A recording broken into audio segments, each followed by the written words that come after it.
Here we are, and here we will be reviewing the Champions Trophy 2025. This week of the Champions Trophy 2025, at least. So what happened in the Champions Trophy 2025? Let's look at it. So, the first match that was played this week was, I believe it was Bangladesh versus New Zealand. We did have a couple of washouts this week, actually. The first one, there were a couple of washouts, and both teams, and they don't really matter in the whole scheme of things. I mean, they did kind of matter for deciding the end, but we all knew that these teams were going to qualify. But first, let's talk about Bangladesh versus New Zealand. So Bangladesh versus New Zealand. What happened there? New Zealand won by 5 wickets, very obviously. I mean, it's Bangladesh, obviously. New Zealand is winning. So Bangladesh, they don't really have a team. I saw a quote by someone. They've been supporting Bangladesh for what was it, 21 years? Supporting Bangladesh since I was 10 years old, and now at 31, I can't help but feel disappointed by the lack of significant improvement. Many teams like Pakistan, Sri Lanka, and the West Indies have had their ups and downs, but they've still won trophies. Bangladesh, on the other hand, has never reached this peak, even for a short period. Despite having a relatively strong cricket infrastructure and more resources than other nations, the team's progress has remained stagnant. That's a thing that's really weird about Bangladesh. They've never actually improved in cricket. I think teams like the Netherlands have improved a lot more than they were a long time ago. USA also, they had that Pakistan defeat. That was a really good one. That was in a World Cup as well. I don't think Bangladesh has ever had a huge upset in the World Cup other than England. They haven't beaten teams like Australia, India, Pakistan. Did they beat Pakistan? They might have beaten Pakistan in 2023, but I'm not sure. So yeah, there wasn't really a good. There's never really been a perfect place for Bangladesh to play. So let's talk about Bangladesh versus New Zealand. So they started off pretty bad. They lost their first wicket at 45. Not super bad, but still not the best use of the power play. They're going at around 5 runs and over. In Rawalpindi, that's not great. But this pitch seemed a lot more less flat than the other ones. It seemed a lot more fit for bowlers. So Bracewell got the first wicket. Bracewell did insanely well this match, 4 for 26 in his 10 overs. Bracewell's a part-timer, by the way. I don't get how New Zealand produces these part-timers who are also taking wickets and are probably better than they are at batting. Other than that, Najmul Hussain Shanto stepped up as the captain, scored 77 off 110, and Jake Arali, as I said, he's a pretty good batter. He's a pretty good wicket keeper as well. 45 off 55. He got run out. He probably should have gotten his 50. He tried to steal a bye. Fair enough. It's a valiant run up. Bangladesh crumbled for 236 for 9. I don't even know how they ended up that far. New Zealand kept bowling wides, honestly. Wides were like the 5th highest run score. Wow, yeah. And their seniors did not step up at all. Other than Najmul Hussain Shanto, their seniors did not step up. Mehdi Hassan Miraz did not do anything. I thought that Mehdi Hassan Miraz would actually do something this Champions Trophy, but he did not do anything, in fact. Matt Henry took 1 for 57. Kyle Jamieson 1 for 48. Michael Bracewell.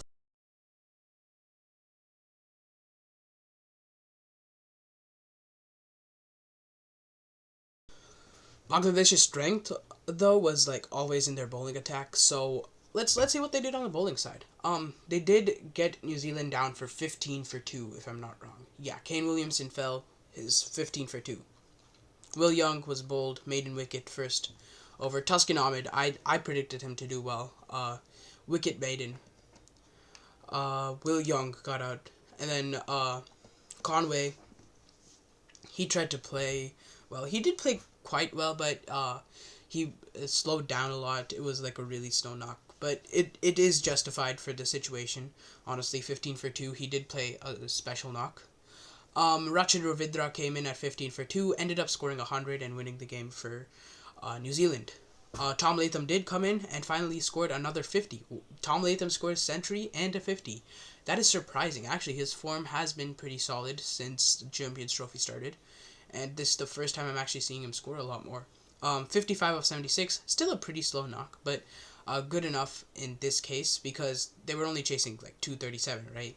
And Bangladesh, they weren't taking wickets quick enough. So as long as Rachin Ravindra was accelerating on the other side, Tom Latham was fine defending on the other side.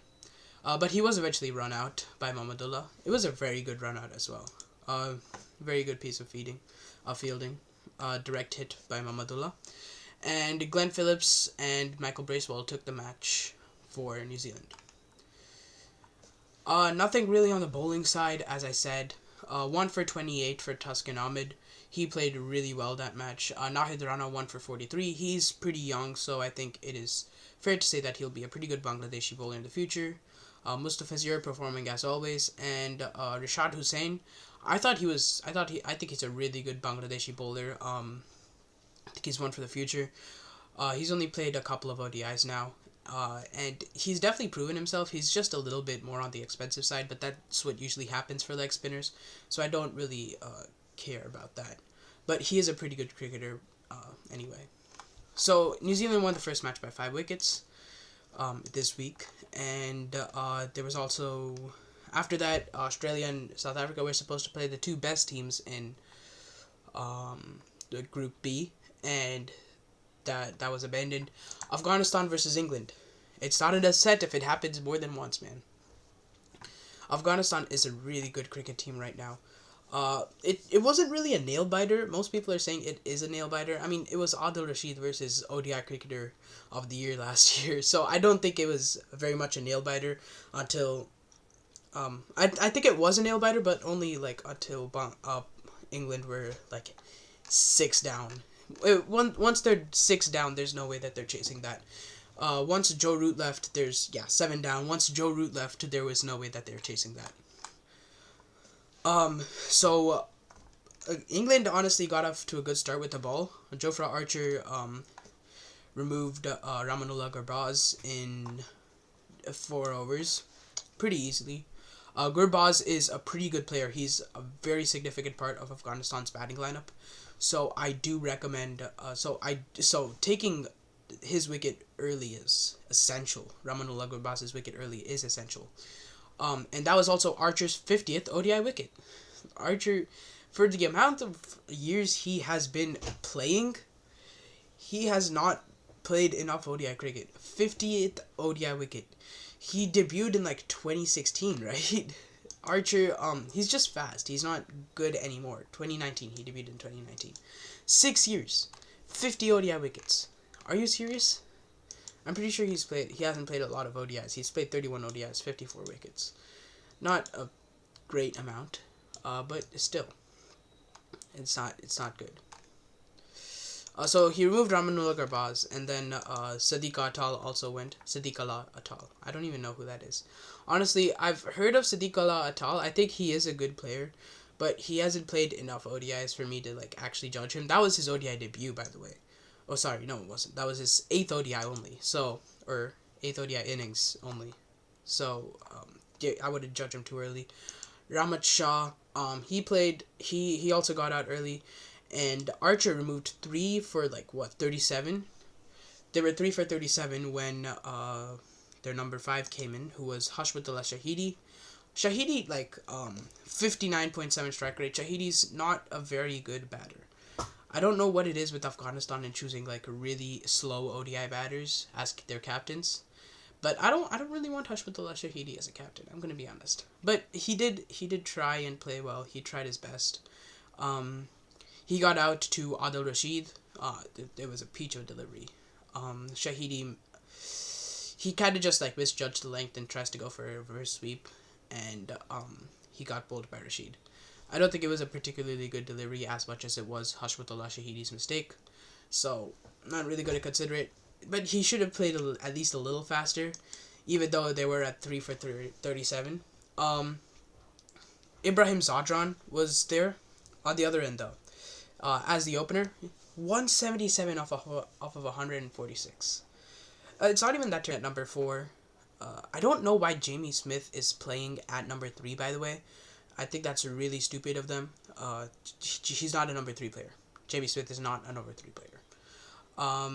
Then Ben Duckett didn't play well. He scored 38 of 45. It's not terrible, but I would expect him to use this power play and this pitch a lot better than what he did here.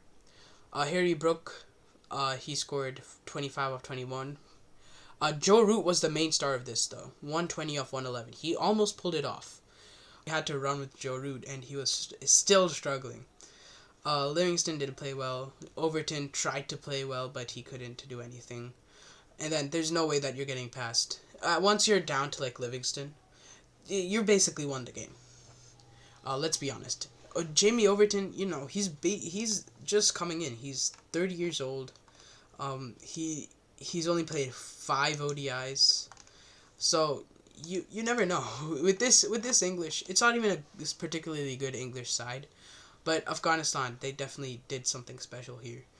I think Afghanistan will not be taken lightly again, that's exactly what Jonathan Trott said. They shouldn't be taken lightly. They're a very, very good team. And this also brought up their chances to qualify for the semifinals after being destroyed by South Africa.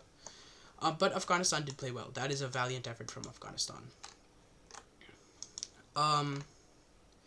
So Afghanistan beat England, and then Pakistan versus Bangladesh was watched out, which means both of those teams get 1 point. Let's celebrate for Pakistan and Bangladesh, guys. Let's get a round of applause for that team. 1-1. 1 point each.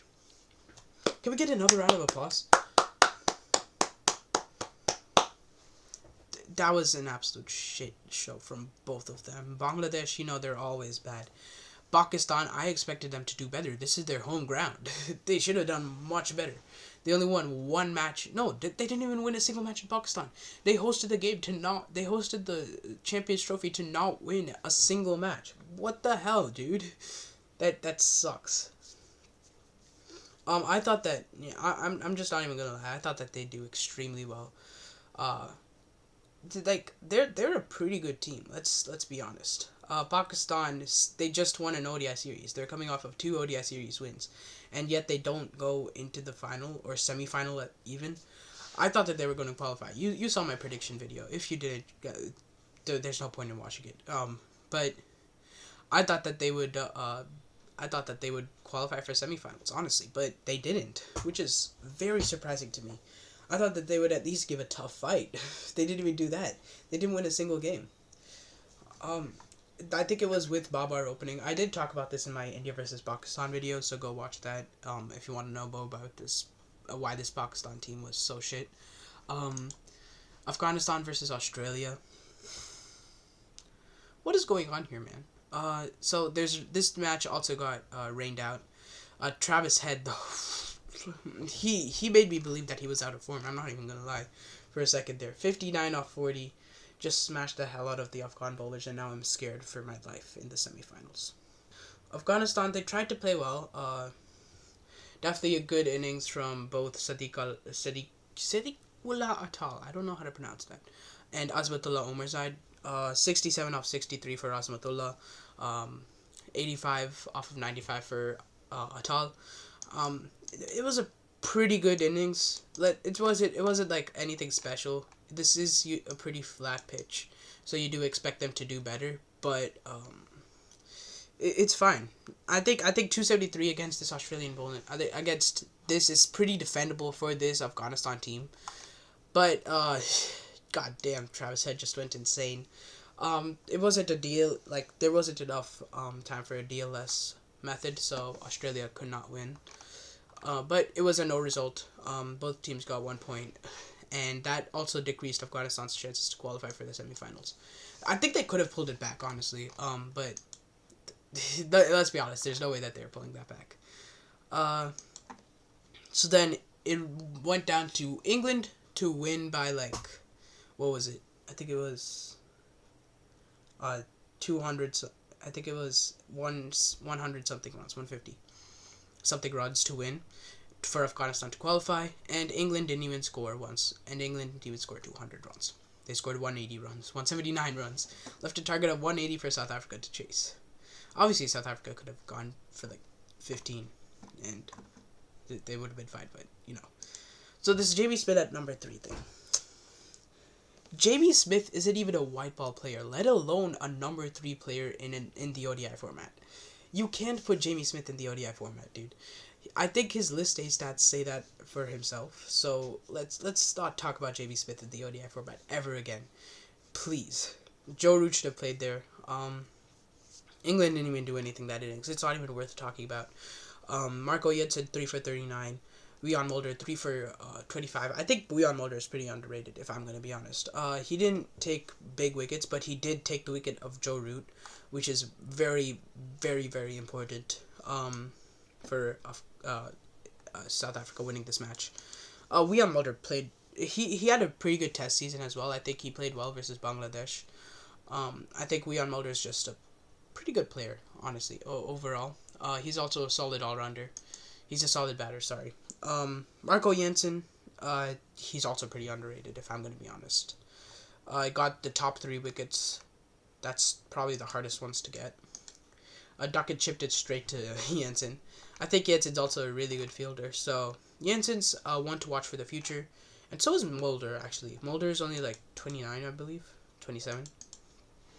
So, Mulder is one for the future. Anything else? Keshav Maharaj played well, 2 for 35. Nothing else. And then, England looked like they had the chance to win for a second when they got Stubbs opening for 11. There was an 11 non-opening stand. Then Rickleton fell 36 runs later. And then it was just a really bad game for them. Let's be honest. Heinrich Klaassen and Rossi van der Dussen just cooked them. Rossi is a very good ODI player. Honestly, he's the ideal ODI player in my opinion. Heinrich Klaassen, he's in really good form. So yeah, then David Miller finished off with like a 6 or something. I don't even know, dude. I don't care enough about this match. It was a pretty obvious decision on who's winning. So let's cut that out of our brains. Let's talk about India versus New Zealand. This was a good match. First of all, the Indian top order did not play well. That's really annoying for India, definitely. Their top order just played well. They just did well. Rohit was doing well versus England. Shuman Gill was doing well in versus England and versus Bangladesh. Virat Kohli did well versus Pakistan, and then they all shit the bed at the same time. So whenever you expect this team to carry, they don't, which is good. I think this is a good scenario, if I'm being honest. Shreyas Iyer 79 off 98. Akshar Patel 42 off 61. Not the best. Not could have played a little faster. I mean, especially in this format. And at this day and age, you should be able to play a little faster in ODI cricket specifically. I think nowadays a par strike rate should be around 90, and at number 5, maybe around 95-ish. That should be your par strike rate, not anything below 70. Not anything below 75. No, not anything below 85. I think that's supposed to be your par. If your strike rate is below 85 in this era, you're not a good ODI player. Because nowadays strike rate does indeed matter. Just to compare yourself with this generation, you need to play quicker. You need to score quicker. You need to. There's flatter pitches.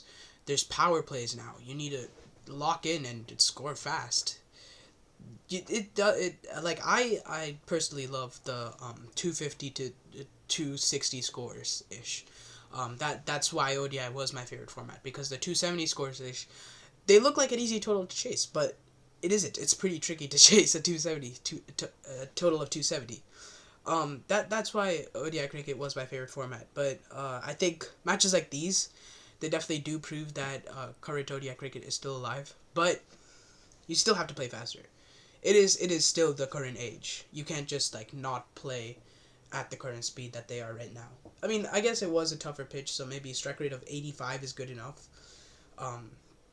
So yeah, I think that it was a little bit of a slow knock, but they did set up the position well. And there was an aggressor on the other side, being Shreyas Iyer, who was playing with a strike rate of 80. So I think it is completely fine. Other than that, Hardik Pandya, 45 of 45, just a fantastic player overall. Which really sucks. I wish he just smacked Henry. It was so embarrassing for him in the last over. He could not smack Henry. And it was so embarrassing, but it doesn't matter. Jadeja, nothing. Shami, nothing. So it doesn't really matter. This match was not. It wasn't really. Both of these teams already qualified, so this match was not pretty important. But it did decide who would face Australia in the semifinals. So 249 for 9. That's what India ended on. New Zealand, their bowlers were pretty good. Matt Henry, 5 for 42. He was bowling fantastically. I think Matt Henry's just a fantastic bowler overall. I think he's really underrated. He gets overshadowed by Tim Southee and Trent Bolt, but now he's definitely proven himself, especially against India. Kyle Jamieson came back, took 1 for 31. They're not terrible. Willow Rook, 1 for 47. It was a pretty average day in the field for New Zealand. They were really good fielding. They have a really good fielding side. There's nothing much you can really do about this.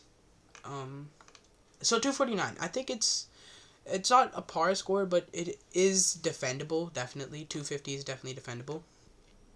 Let's see how New Zealand's innings played out. So they got off to a fine start. I'm gonna be honest. They were going at like 4 runs and over, not terrible. Then Rachin Ravindra fell. Then Will Young fell. 49 for 2. So Daryl Mitchell and Kane Williamson come to stabilize the time. Okay, let's talk about this partnership for a second. They were playing so slow. I mean, I get it's a tough pitch. It is a pretty tough pitch. I'm not gonna complain about that. I think this was a tough pitch to bat on. So I'm not gonna like majorly complain about that. I'm still gonna talk about it. It was a tough pitch, but super slow. I think what really lost them to this match was that 1, wickets were collapsing at the other end, and 2, Kane Williamson was not taking the pressure like a senior should be taking the pressure. He should be scoring boundaries faster, which is what India missed out on in the final versus Australia in 2023. They should be hitting boundaries at good enough rates to score runs. They should not be waiting and taking singles.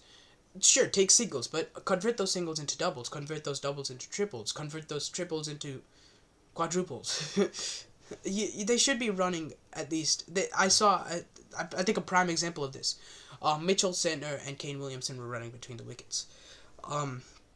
Kane hits the ball pretty hard. It goes past the fielder. Was almost going to go for 4, and the fielder stops it. I can't remember who the fielder was, but they've only taken 1 run. Why? 2 was available. You have to be able to run faster. You need to be able to score runs faster. That is the point. That is how the game has evolved, and that is how you should be able to play the game. When you can't adapt in cricket, when you can't adapt to the times, then you're not a good player. You have to be able to adapt. Daryl Mitchell, 17 off 35. What the hell, dude? If you at least aggress towards the end, like if you were playing aggressively, I think Kane Williamson, he started playing aggressively towards the end. I think that was the main good part of his knock. That was the positive of his knock.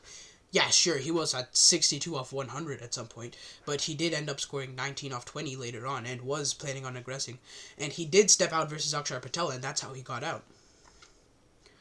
Tom Latham at the other end, lost a wicket.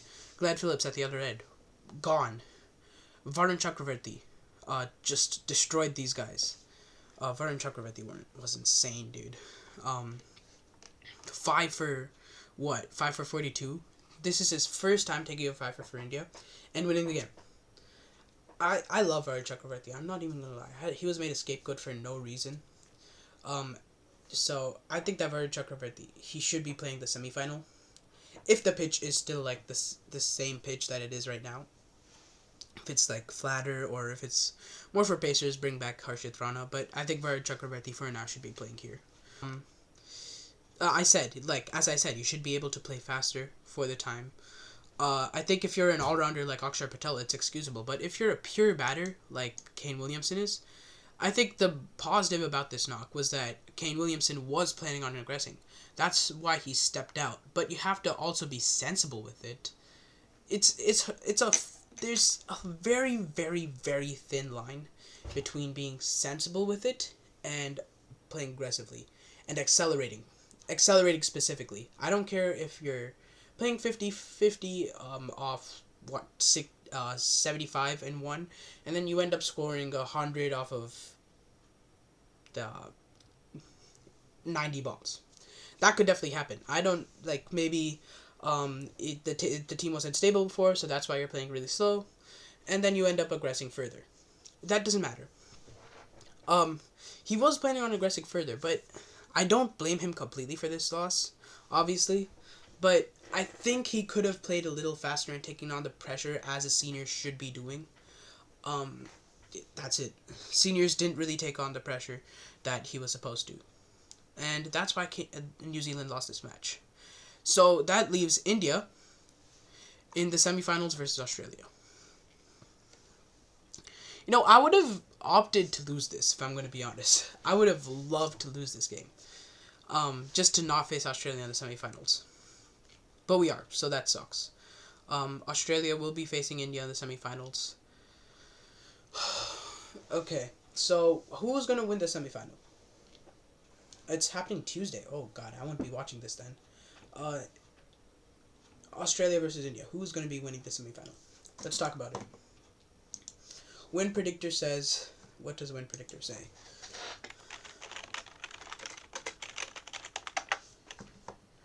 Win predictor says India 63%, Australia 37%. That was the same win prediction ratio for 2023, by the way. It's similar, not same. Can we go back? Where's the tab? Yeah. Okay. So Australia. It is happening in Dubai. So hopefully, Australia will choose to bat first. And if they choose to bowl first, we're cooked. Essentially, this bowling attack isn't really that good. I'm going to be honest. They have one spinner, and then they have Spencer Johnson. That's really all this bowling attack consists of. There is Ben Dorcius, I guess. He is pretty good. And yeah, that's it. Other than that, let's watch the... I think you should be watching out for these guys. Josh Inglis, definitely watch out for him. Steve Smith, maybe watch out for him. 80 strike rate, not the best. I think Jadeja is pretty good against him. Actually, no. Jadeja? Yeah, I think Jadeja's pretty good against him. I think... No, is it 50? Is it Root or Smith who averages 50 against Jadeja? I can't remember. But, anyway, Smith is fine. We can face Smith. Last time these two faced off was the ODI World Cup in 2023. 19 November 2023. 6 wickets. Australia won. Akshar Patel, he's taken 12 wickets in his past 10 matches. Watch out for him. Kuldeep Yadav has been pretty good. Also watch out for Varun Chakravarti. He is pretty good. I don't know if he'll be playing, but if he does, watch out for him. Shreyas Iyer, he's definitely learning how to control his game now. I think the most positive part for India in this entire campaign has been their control over their game. I think Varun Chakravarti showed a lot of control, not spinning the ball too much, not overdoing it. I think that's really hard, especially playing your first ODI Champions Trophy match, especially playing only your second ODI. That's really hard. Shuman Gill's shown a lot of control. He's usually an aggressive player, but he has shown a lot of control over the past few matches. Shreyas Iyer also shown a lot of control, as seen versus New Zealand today. So India's main positive is their control over what they're doing right now. So I think, honestly, I think India's going to win. This Australia team isn't even that good, in my opinion. But, obviously, Australia, they could definitely prove me wrong. I wouldn't underestimate them. I think there's definitely a chance for Australia to win, but I think India's just too good for them. I know I'm going to eat my words when Australia wins this, dude. New Zealand versus South Africa. 2 chokers. I don't know who's winning, I'm going to be honest. Both of these teams seem equally rivaled. Kane Williamson is in solid enough form. Tom Latham is in good form. Rachin Ravindra is in really good form. Matt Henry's in really good form. Most of their players are in pretty good form, and so is South Africa. I think barring Markram, everyone's in form for South Africa. There's Ryan Rickleton. I would definitely watch Ryan Rickleton. I'll watch Heinrich Klaassen. 120. Look at his stats the past 5 matches. 415 runs, 83 average, 127.3 strike rate. And I think that's all without 100. Will Young has been playing well. Kane Williamson's been playing well in his past few matches. Marco Jensen's also been playing well. So has Rabada. Head to head, it's 3-2, just like Australia versus New Zealand, or Australia versus India. 3-2, New Zealand. Last time they faced off, New Zealand won, but this was last month. South Africa won in 2023. So I don't know who's going to win this one. These two are pretty equally matched teams, if I'm going to be honest. So who's going to qualify for the final? I think it's going to be India and South Africa.